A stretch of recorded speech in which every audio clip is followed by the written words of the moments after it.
Hi, and welcome back to Denver Wellness Digest. As always, Chris Perez here, bringing you tips and information to help you live your best life and achieve mental wellness.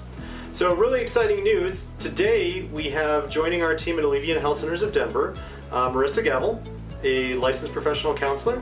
To introduce Marissa, I wanted to ask her to stop by today and talk with us a little bit about how to actually select a therapist that's a good fit for you. You know, as a new client, I have no idea how I'm going to find the right therapist. What should I do for my first step? Sure. Most of us have profiles on Psychology Today, or you can go to the company websites that folks are working for. So that would be my first tip, to kind of look where you want to be.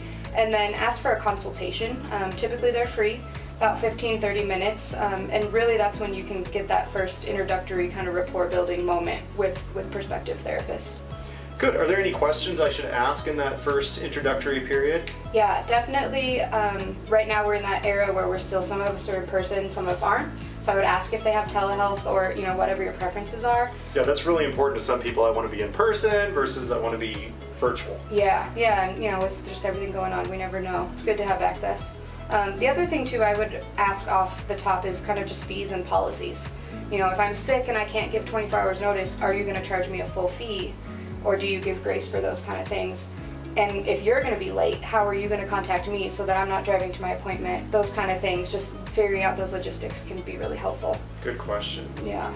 What about like actual conversational style or you know, I know you've told me off camera before about like treatment styles, and we're going to talk about that more in depth in a later episode, but should I ask about those? Yeah, I think to the degree that you understand what you're asking, because there's so many, you know, all the different acronyms and everything, but asking if somebody has a special modality that they really work out of, or if they have experience with your perceived diagnosis or even just what's going on with you. If you can give a short synopsis of what you're looking for and give them the opportunity to say confidently, yeah, I can meet that need, or let me give you a referral because that sounds like something I'm not really comfortable with. Oh, good idea. And that's actually a great point. I should probably think about what my goals are before I even reach out. That can be super helpful. It's not always required. I've certainly started with folks that are like, I don't know what I need, I just need something. Gotcha. And that's my job to help you figure out. But if you do have some key points in mind that you want to work on, that can be really helpful in kind of dividing it out and figuring out who you want to meet with. Oh, great. Great tip. So Marissa, as I've done some searches online for different therapist options, I've noticed that there's a difference in the letters after their names. You know, without getting too technical on it, can you kind of just give me a breakdown of what the differences are? Sure, yeah. So right out of school, a therapist is going to be registered in the department of the state with LPCC. So that's a counselor candidate.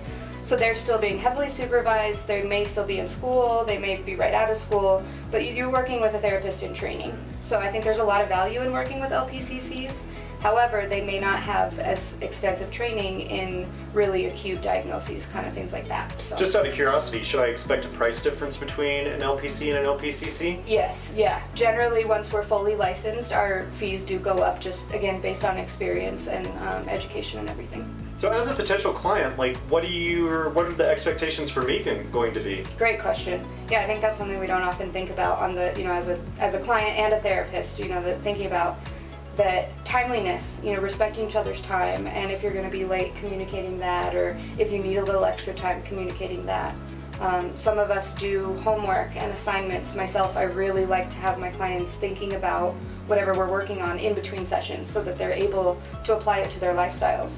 And not every therapist does that, you know, so I think it'd be a great idea to ask your therapist in that consultation, you know, what's your style?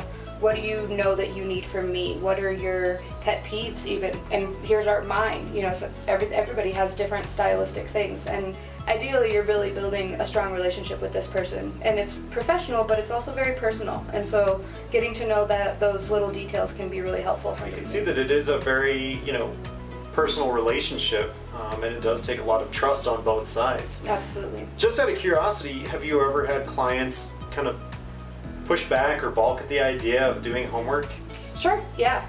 And I'm not a teacher, I'm not the principal, and I'm not your mom. You know, I'm not going to make you do anything. Right. But I'll plead my case as for why I think it could be important, but ultimately this relationship is about you. I work for you.